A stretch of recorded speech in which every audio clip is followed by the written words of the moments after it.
Rev it up and welcome to Cars Yeah, show number 1499. If it's meant to be, it's up to me.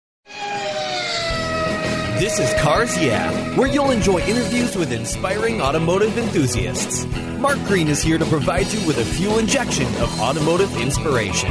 So get in, sit down, buckle up, and get ready for a wild ride here on Cars Yeah.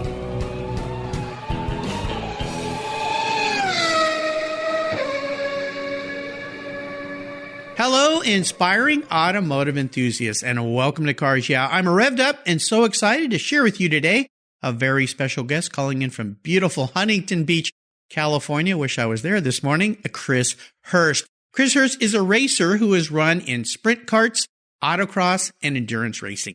He's driven over 250 different cars in competition, worked in shops that built 1,000 horsepower competition cars, and managed a private collection of exotic and rare sports cars in Montecito. Chris was a driving coach at the Porsche Experience Center in Los Angeles and has coached famous musicians and Hollywood stuntmen.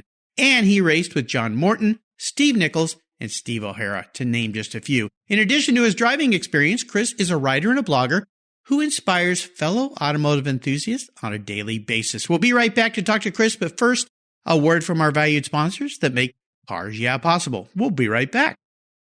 Hey, Cars Yeah, I'm a huge fan of Covercraft. I've protected my vehicles with their products for decades. Want to keep your vehicle's interior looking new? It's easy with Covercraft seat covers. They'll protect your seats from the daily abuse of pets, children, weekend adventures, and even those everyday spills. It's a fast, easy, and inexpensive way to keep your vehicle looking new. All Covercraft seat covers are easy on, easy off design that are machine washable. You can choose from many fabric options, colors, and accessories, all designed and carefully sewn for your special vehicles. Their seat gloves are semi-custom fit for cars and trucks, and their seat savers, a favorite of mine, are custom tailored to fit your seats like a glove. Work truck seat covers are tough, durable denim weight fabric. It's like putting a pair of rugged jeans on your truck's seats. Want to stay warm? Covercraft also offers seat heaters. Covercraft is the right choice. Learn more today at covercraft.com and tell them Mark at Cars Yeah sent you. That's covercraft.com. Are you a Cars Yeah subscriber? If you're not, go to carsyeah.com, click on the free book button, and I'll send you my free Filler Up book. It's a very cool book I created of fuel filler fun, some very cool imagery, and great quotes from past guests here on Cars Yeah. Plus, you'll get my weekly email follow-up and my weekly blog. Just go to carsyeah.com, click on the free book button, and I'll send it to you right away. Thanks for subscribing. Hey, Chris, welcome to Cars Yeah. Are you buckled up and ready for a fun ride? Oh, yeah, let's do it, Mark. Thanks a lot for having me on the show. I'm a big fan of your format and what you're doing, man. Appreciate it. Well, absolutely fun. And definitely a guy like you that's been in many seats being asked if you're buckled up and ready for a fun ride is probably a silly question, but we're going to have some fun today learning about you and all the fun that you do. Before we get started, just tell our listeners maybe just a little bit without giving up too much about you and what you're doing, what you want to be doing perhaps, and all the fun you're having with cars. So I've been in the industry professionally for about, I would say 8 to 9 years now, and I've been racing since I was 15. I'm now 31. So it's been a long ride for me, no pun.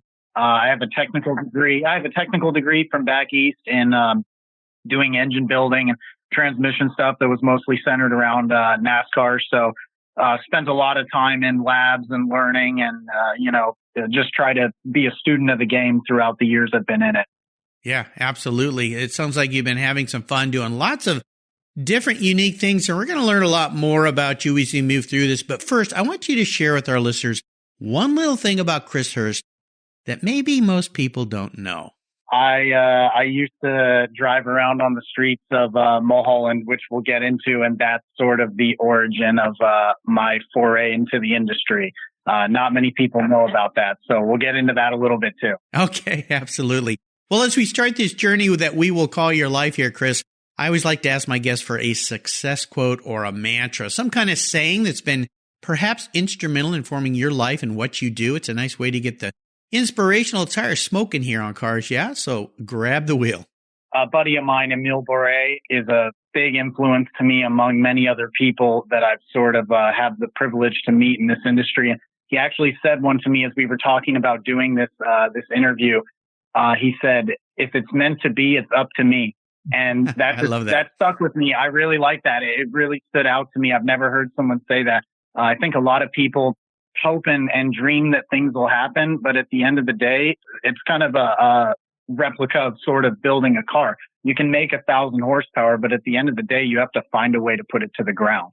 And I think I think that's what we're all kind of trying to do in this industry. I think a lot of the people listening to this, perhaps in their own lives, have something that they're trying to work on. And, it's just like a car. If it's meant to be, it's up to you. You got to put the wrench time in, and you got to learn, and you got to be a student every day. I love that saying. And I'll tell you something, Chris, way back when I left the company I'd been running, and I'd been part of it for 23 years. And I took a little bit of time off to help my wife. She was quite ill. And I was trying to figure out something to do. And my son gave me the idea for this podcast. I didn't even know what a podcast was. And so I started investigating it. And that same saying was said to me. I called lots of friends. I told them what I was thinking about doing. Most of them said, "What? Are you crazy?" I said, "Well, yeah, I've heard that before." I want to do something that, I can do at home. I'm caring for my wife right now and all this. And so somebody actually said those words to me. And when you were saying those, I actually got goosebumps, because when I finally decided to do this, my wife said, "You know what? If you don't take a chance and try it, you'll never know. You'll always look back wondering what if." And here we are. You're my 1,499th guest in 5.5 years. I've talked to incredible people. I've learned so much from people like you and so many other inspiring automotive enthusiasts. Yeah, it's up to you. If you want something to happen, don't wait around for other people to do it for you. Exactly. You've got to do it yourself. Yeah, that's a great saying. Yeah, I love it. You just sent the goosebumps right back. Well, good. That's what we're about here, is inspiring other people. Well, give me a couple examples, Chris, before I jump into the next question about what you are doing today and what you want to do. How have you incorporated that into the many things that you've done in your life and in your career?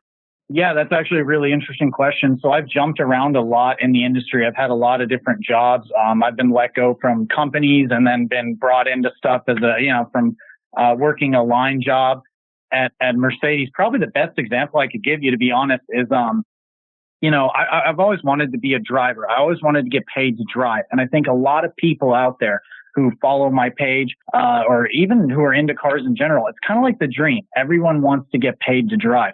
And it's really, really hard. I mean, I've heard certain examples that there's less guys professionally racing than there are in the NFL, which is, your odds are stacked against that you. Makes sense. And so I had a guy at Mercedes. We were working this line job, and I hated it. I mean, I hated it. It's brutal, grueling work. Sometimes you're going 7 days a week. The warehouse gets up to, the cars are 100 something degrees inside when they've been sitting outside all day. And I said, "Man, this sucks. I want to get into driving. I want to do something." And so someone told me about the Porsche Experience Center, and I started talking about it. And one of the guys on the line, he'd been working it for 30, 40 years. He said to me, yeah, real veteran. He said, "If you work here for a while, you could get in over there, and they'll give you a good recommendation here, and that'll help you get in." And I respected this guy a lot. And I looked at him, and I kind of had this thought of like, I'm not sitting here for 3 years. I'm not going to do that. And you know what? No one's going to come to the Mercedes-Benz line from Porsche and say, "Hey, I heard there's this kid here. You want a job?" Of course not. So I found a way. I just found the people who were involved in it, and I found a way to make it happen. And that's exactly what it literally happened, like to a T, the way I saw it in my head. Yeah, you got to ask for it. Way back when I was a young man, I went to work in advertising, and I asked my boss after about 6 months, "How can I make more money here?" And he said, "Well, you can bring work in." And I said, "Okay, how do I do that?" Well, this was the days before cell phones and computers. He said, "Well, you've got to put a suit on, go downtown, go into those high-rise buildings, and start knocking on doors and ask for work." And I tell 100%. you, if that isn't a humbling job, because if you're lucky to even get past the receptionist in the front lobby, and she's the bulldog at the gate that has to, keep all the riffraff out like me. Oh, yeah. But I learned a valuable lesson, and I always joke about this. I wish I'd known this lesson when I was in high school and college. You don't get if you don't ask. And I'd had a lot more dates if I'd asked more girls out. during those times? People want to say whatever they want to say, but really the reality is about business, relationships, and life is it really is a numbers game. And if you're hitting it hard every single day, you're going to hit those numbers. Eventually you'll hit numbers. And that's the key is you got to get out and you got to talk to 100 people at an event, not 10. You got to filter out everybody and then follow up with those people. You can't be fake. You can't be corny. You got to be genuine when you come and talk to people. And when people can feel that genuineness and that love and that passion you have for what you're doing, I feel like it draws people to you. And that's sort of what's happened to me in the industry. So it's really cool to hear that there's other people out there who have similar things that they've dealt with. Yeah, that's awesome. Especially in racing, I've interviewed hundreds of racers here, and I've had some very famous racers, Formula One racers, super successful people like Bobby Rahal and Ari Leyendyke and his son and all these people. And I'll tell you, I had a racer on the show once who said he had tried and tried and tried. He was literally at the end of a race. The contract was done. He just had never gotten where he wanted to be, and he was in the lobby of the hotel getting ready to fly out. And he was literally walking across the lobby thinking, this is it. I can't make this work. Yeah. And he saw a team owner sitting there reading a paper, and he went, I'm just going to go up and ask. And that was the beginning of Bobby Rahal's career. And, that one, if he had just walked by that guy and gone home, who knows where he would have gone. But that's my point. That's your point. You've got to talk with people, network. So I think that's great. Well, let's transform here to your career these days. You've done so many different things. What is it that has you excited and fired up this year? What is it you want to be doing? What is it you're doing? Kind of share what's going on with you. So I'm super stoked. I was in the Ford Ferrari movie, and that came out, and I got to do scenes with Christian Bale and Matt Damon. So that was an unbelievable, life-changing event for me. And out of that, I've now become SAG eligible to join the union.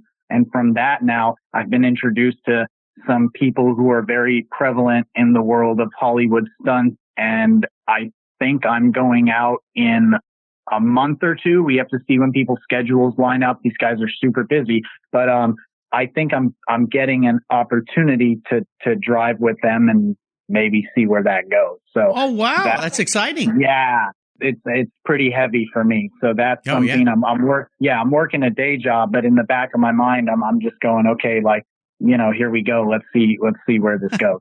How was that experience when you shot in that movie? I mean, it's such a great movie, and it's really, I think that movie was kind of cool. It seems to have hit all cylinders, excuse the pun, for even people who aren't that much in cars. All of us car people are going to love it no matter what. But what was it like working in that? What did you get to do, and how was the experience? It was indescribable. I mean, I got pulled in. First of all, I wasn't even supposed to be on it. I basically was told no. So the way I got on it just off the bat was pretty incredible. And that goes back to Mahal and stuff. We'll talk about that a little bit in a couple of the questions coming up. But I basically ran against this guy. Talk about creating opportunity as a theme. I ran against this guy who I knew was a known stunt driver, and everyone was saying he was like the fastest guy up on this road. So I kind of had people who were there and they would hang out there all the time. And I told somebody, you call me if he's there again. And so somebody ended up calling me and they said, yeah, he's sitting up here right now. And I borrowed a car from someone that I wasn't even supposed to be driving. And I went up to the hill and I ran this guy like 4 or 5 runs up and down this road. That's how I met him. And he's the one who ended up giving me the green light to get into the movie. Oh, wow. Yeah, it was. Yeah, wanting it, taking a chance, going to the right place, talking with the right people.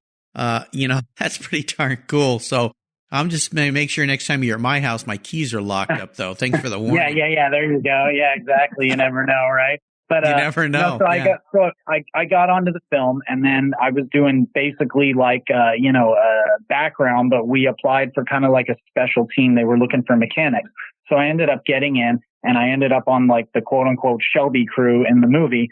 And basically, I didn't get upgraded like with a speaking line or anything like that, but I think they kind of saw my background and the fact that I knew parts and that I didn't look like confused when I was around, the vehicles or the equipment. Right into the wrench to use. Yeah. Well, you'd be surprised what you see on set, but I mean, it was pretty cool. And so they ended up pulling me into scenes, and I was kind of in the movie about every 10 to 15 minutes. You'll see me somewhere. How exciting. Well, it was pretty awesome. fun. Yeah. Pretty fun experience for sure. Yeah. Well, let's talk a little bit about what I like to delve into here is a big challenge or even a big failure that you faced along the way. This could be in life, in career, whatever. And it's not so much to drum up a bad thing, but it's more to share with others that we all go through these things. How do we come out in a positive way in the other end? So what the learning lesson was is the most important part of this, of course. So take us down a path here, Chris.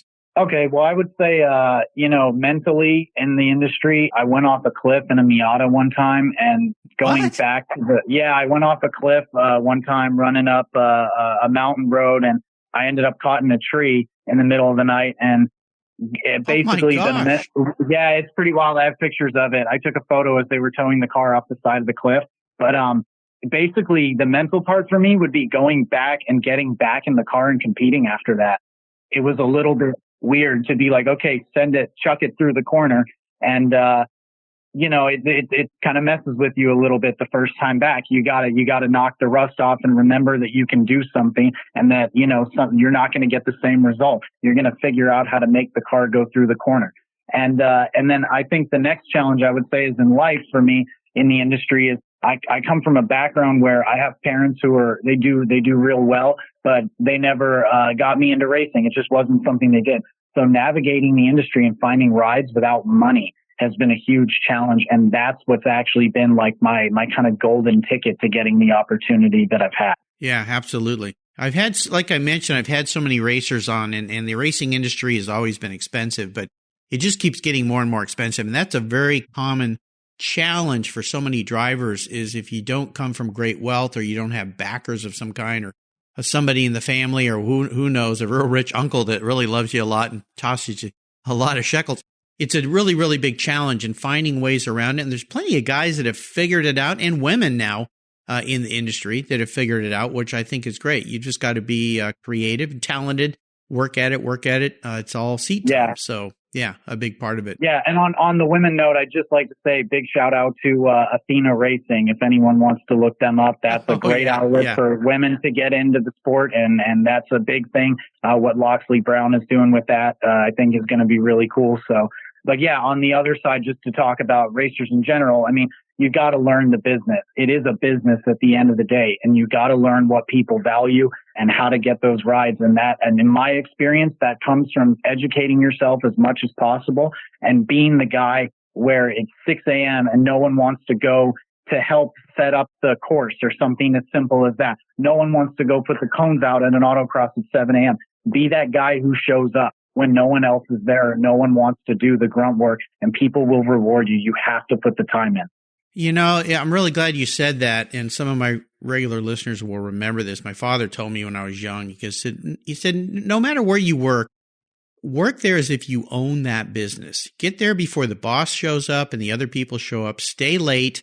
Don't expect anything special. Just work really hard at it, and you'll be noticed. People will see that, and they'll reward you in different ways. And it's worked for me over the years for sure. I always try to put in a lot of extra things for even my guests here on Cars Yeah, with editing the shows and trying to support them in many ways. I'm glad you brought her up because she's been a guest here on Cars Yeah. I've had many women on the show here in the industry and racers as well. And she's doing a fantastic job to bring more women into the racing industry. So absolutely, you can go back and find her show on the Cars Yeah website. Just type in Loxley Brown and you'll find that. We're going to take a short break, Chris, thank our sponsors, and we will be right back.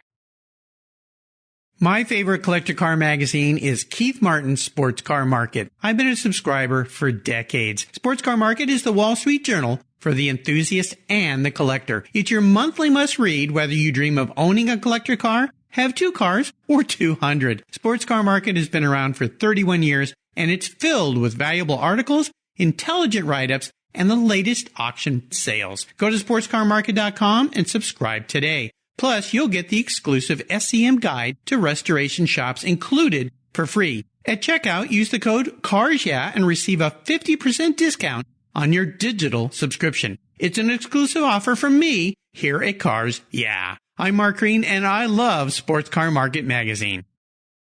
Are you looking for a way to get your products or services into the ears of thousands of automotive enthusiasts around the globe? I can help. This is Mark Green here at Cars Yeah, and I'd be honored to be an influencer and ambassador for your brand in a unique and personal way. 5 days a week, thousands of subscribers and listeners enjoy the Cars Yeah podcast and website. Contact me today and I'll show you how at mark@carsyeah.com or connect with me through the Cars Yeah website at carsyeah.com.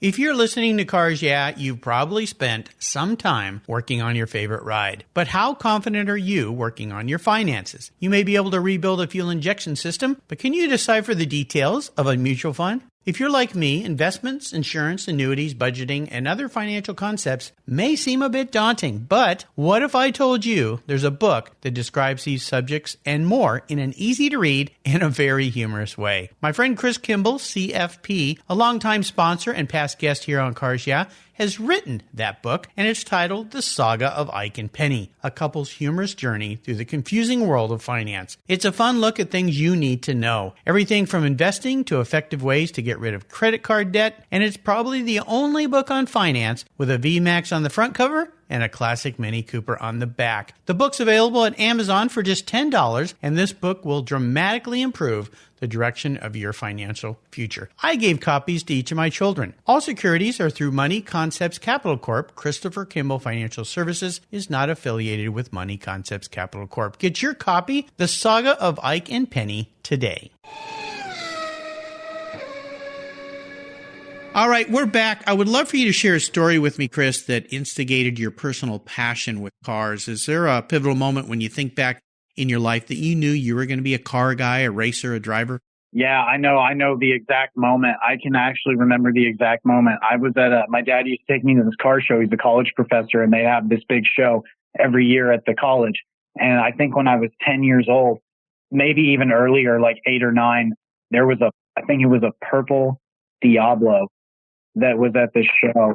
And seeing that as a 9-year-old kid was the most unreal thing of actually getting to see something like that in the flesh. This is before Instagram. I grew up basically with the internet in its early years. I was born in 88. So we didn't get to look at this stuff. So when you'd see a Ferrari or you'd see a Viper or a Lamborghini on the road as an 8-year-old, you never saw one except in a magazine. And there were only a few builds out. It wasn't like the thousands of builds that are out there now on Instagram where you can scroll through a million GTRs or M3s or whatever. It was really rare. And so that was the moment, basically for me that started it. And then the movie Gone in 60 Seconds came out and I became obsessed with the GT500. And then The Fast and the Furious came out in 2001. I think I was 13. And then I found a show called Initial D about these guys who like run around in the mountains. And that was the one that was like, oh, this is cool. This is badass. And so I asked my dad, I said, are there any roads like that around us? And he said, yeah, Mulholland Highway. And so we had an 850 Volvo and we modified it. And he started taking me up there when I was 12. Oh my gosh. There you go. Yeah. I mean, I was riding in the passenger seat and, he's running down M3s and people like that. And, it was like, wow, this is like, what is this world? This is like a whole world. And that was kind of the thing that sucked me in and made me want to know more about it. Yeah. What fun. What fun. Well, it's cool that he took you to the show and ignited that spark. Let's talk about your first really special vehicle, the first vehicle you got that had great meaning for you, made you go, man, here I am. What was it? And maybe share a memory you have about that ride. It's a toss-up between two. The first was a 2002 Mazda Miata that I bought to go SCCA racing with. I got into autocross with a friend of mine, Dan Shaw, who kind of introduced me to that platform. And just the first moment I drove a properly light modern car with a manual transmission, a limited slip, wishbone suspension all the way around on all four corners. Something simple, but modifiable with good shocks and springs and bushings and sway bars. And then from there, getting into 125cc tag racing go-karts, you start to realize like there's levels to this stuff. Certain cars, from talking to guys like Ray Hall, it's like you can drive your Lamborghinis all day and you can modify your M3s or whatever you want to do, but there's nothing like a proper race car. When you get into an actual open wheel thing that is only designed to drive fast, that's a whole nother level. It's a whole nother experience. And I would say It was the Miata on the street and autocross that really was like the most memorable car. And then getting into the kart was just like, I didn't even know this kind of thing existed.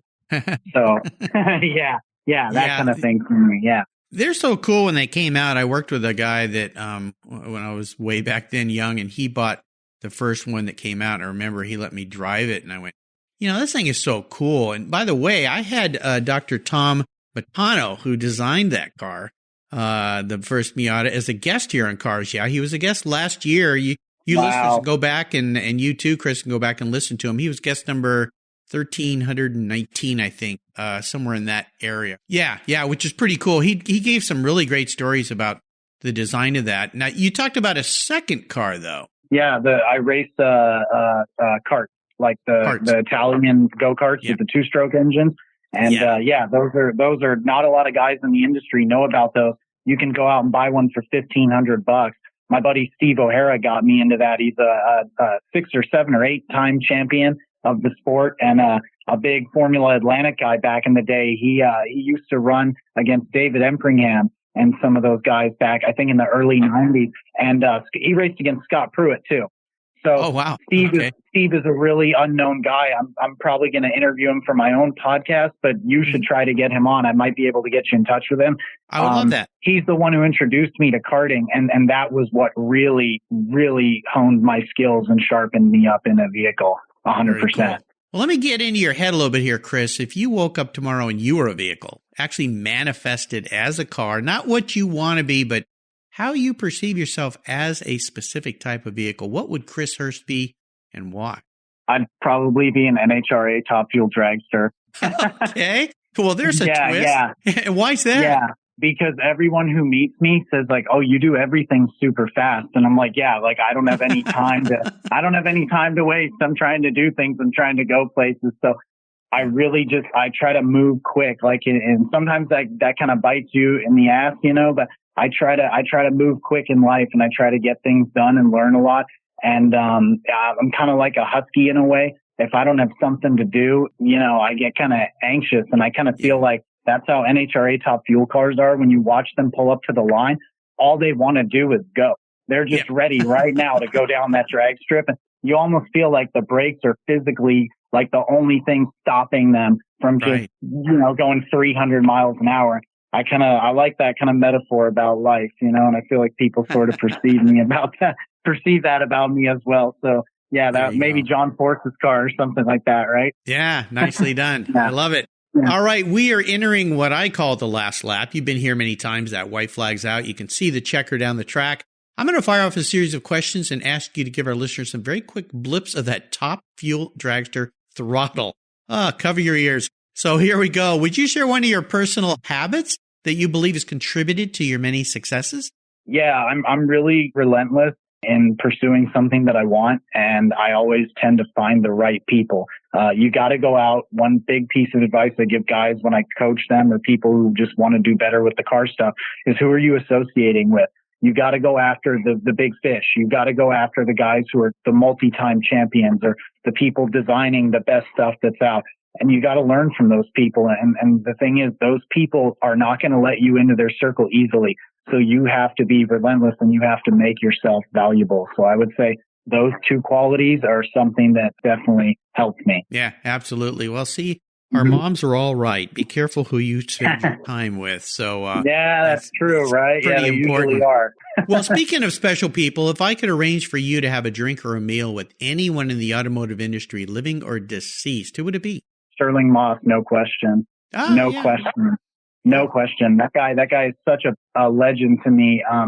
And you talk about who else has been in F1. Mille Miglia won 212 out of the 529 races he entered, not only in one category of competition, but across several. A lot of people have described him as it's in his wiki, the greatest driver never to win the world championship, so to speak. Beyond that, if you listen to interviews with him, he just seems like a fun guy. He seems like he'd be fun to hang out with, and he'd have a lot of crazy stories to share. So, I think I'd have a good laugh with him. He's a great guy. I've tried to get him on this show, and I had him scheduled many times, and his wife, Susie, would call and say, he's just not feeling well today. Can we postpone?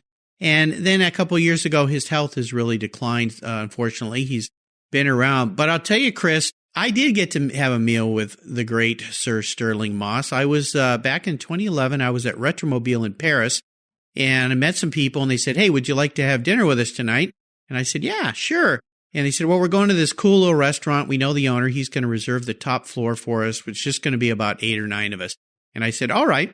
So we're sitting in the hotel room, or hotel lobby, waiting for a couple of the other people to join us to walk down the street to this restaurant. And I couldn't believe my eyes. Walking up is Sir Sterling Moss, his wife, Lady Susie. I get introduced, and they say, "Well, he's joining us for dinner." And I look at the guy who invited me, and he just winks at me.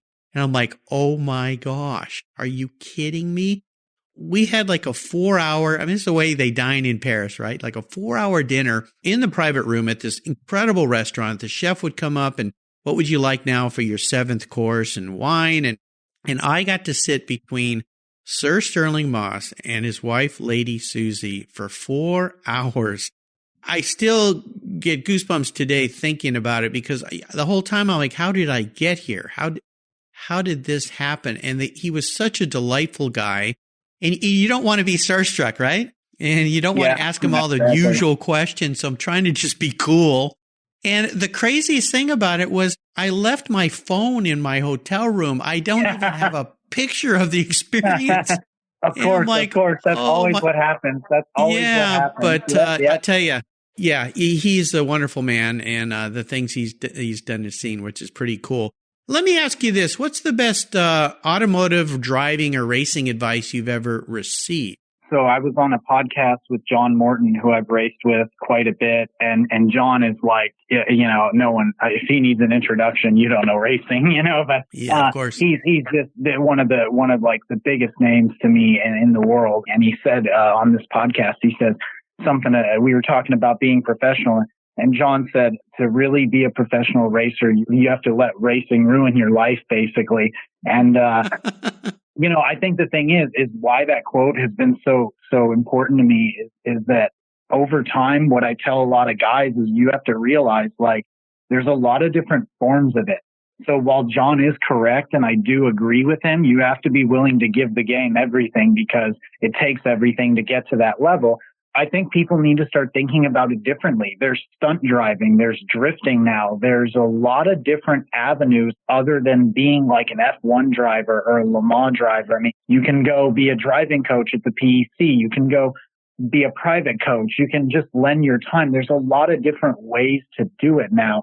And I think you need to be open to doing different things in different styles. But at the same time, you need to stick to your guns and stay genuine about what you really love in the sport and pursue that. That's how you stay genuine. And I'll tell you before we, close out, the moment for me that I had my kind of equivalent moment of you with Sterling Moss is I was in Texas at a cantina bar, this giant restaurant, and we're overlooking the sunset. And I'm sitting there with Ayrton Senna's former engineer from Honda McLaren, Steve Nichols.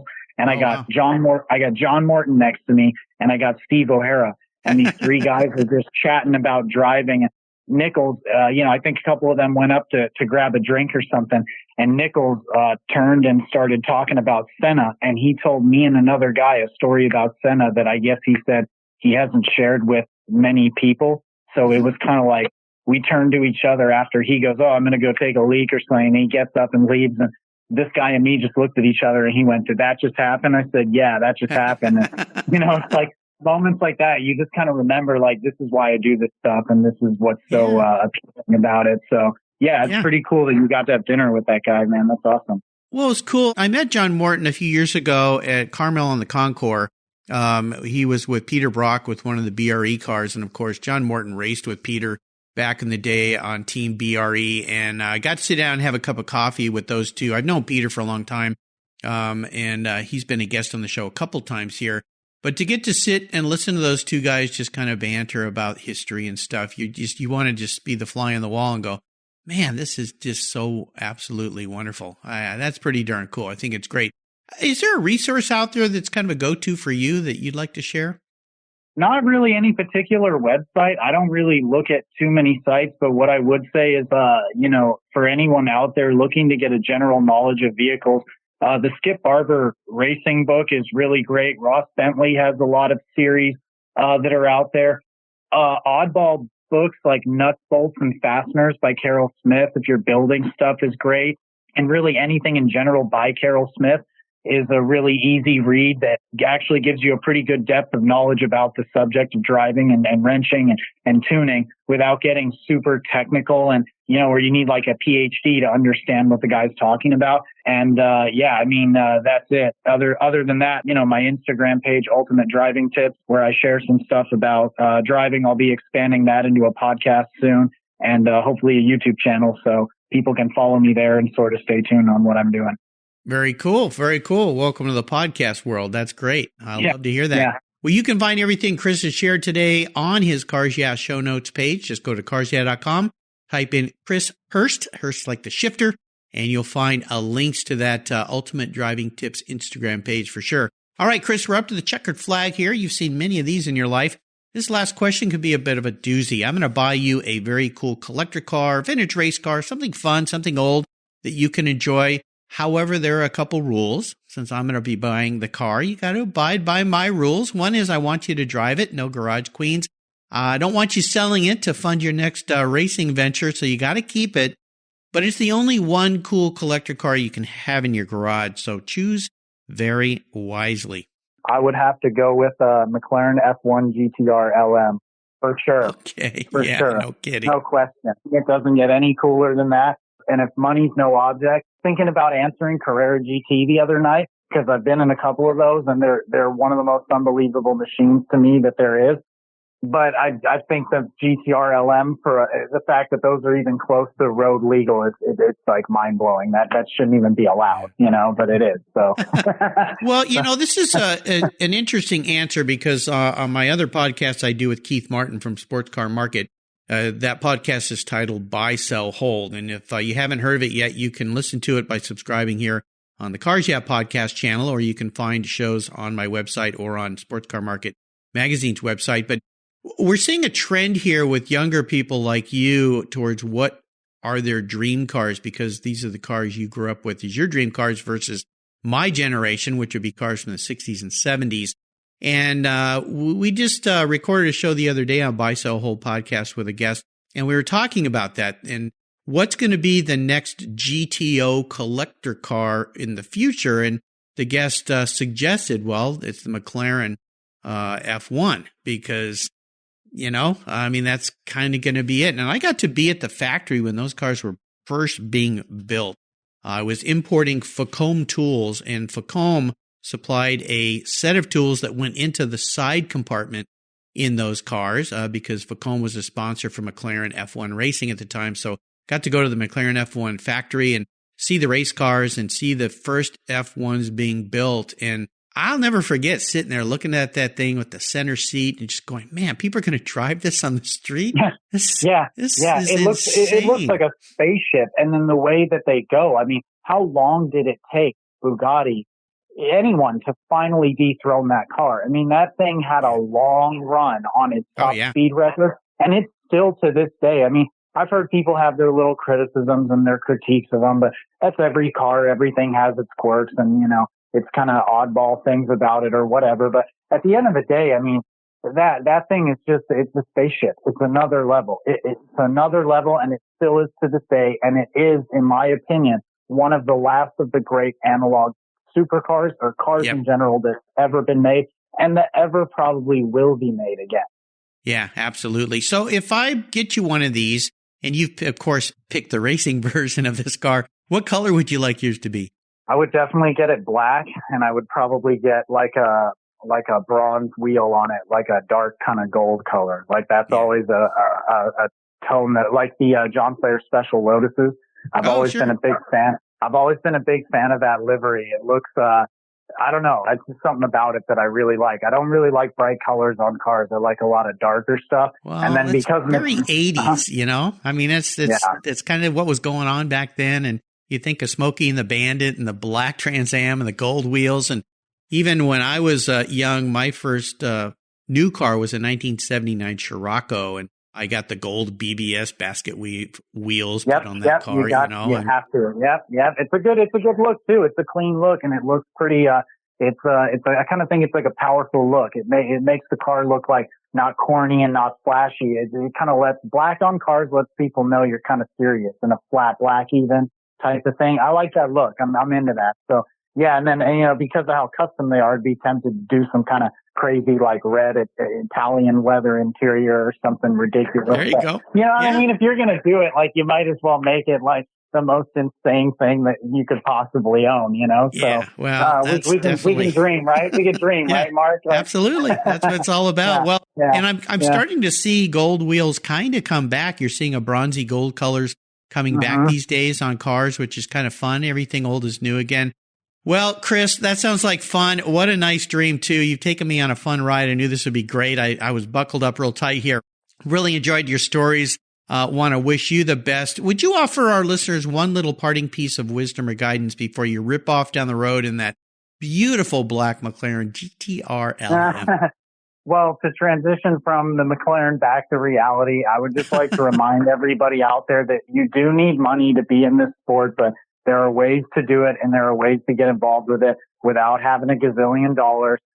It just takes a little bit more time and patience. And if you have those two things, and you're, like I said at the beginning of this, if you're a student of the game, you stay humble and you stay working, and people can see that in you, and you're a good person, I think you get a lot of opportunity and a lot of things thrown your way. So stay humble, work really hard, and you guys will get to wherever you want to go in life. Absolutely. And if people want to follow along with you, what's the best way and for them, or the place, I should say, for them to find? Just my Instagram. It's at Ultimate Driving Tips, and that's it. I try to post pretty often, but I work, so, things happen. Hopefully more this year, though, more content. So working on it, staying busy. So just getting it. Absolutely. Well, I'm a follower, so I'll add another name to your list there. I love the photos and stuff that you're doing. Keep it up. Awesome, being a guy who's done, well, we're almost at 1,500 podcasts here. You just got to keep working, plugging away, just like Chris is doing here. Chris, hey, thanks for being so generous today with your time and expertise, and for sharing your experiences with me and the Cars Yeah audience. Until you and I talk again, I'll see you down the road. All right, Mark. Sounds good. See you later. Thanks so much. Hey, Cars Yeah listeners, this is Mark Green. If you love the Cars Yeah podcast, I have something new for you. I've teamed up with Keith Martin, a collector car market expert and the editor of Sports Car Market magazine, to create the Buy, Sell, Hold podcast. Buy, Sell, Hold is the essence of collecting. Together, we take you on an educational ride into the collector car market, talking with industry experts, helping you navigate your collector car journey so you know when to buy, sell, hold. We talk with seasoned experts who buy, sell, and hold investment vehicles, and they'll share their insider secrets on how they make their buying decisions when it comes to making these important investments. You'll find the Buy, Sell, Hold podcast on the Cars Yeah website, on the Sports Car Market website, and if you're a podcast app subscriber to Cars Yeah, Buy, Sell, Hold will come right to your mobile device, just like the Cars Yeah podcast, automatically. Join Keith Martin and me on a great new venture on the Buy, Sell, Hold podcast today. Thank you so much for joining us on today's ride here at Cars Yeah. Drive on over to carsyeah.com to find show notes and inspiring automotive fun. Download your free copy of Filler Up, a fun book filled with gorgeous photographs of fuel filler fun, including quotes from more inspiring automotive enthusiasts. Download your copy today, and we'll see you next time on Cars Yeah.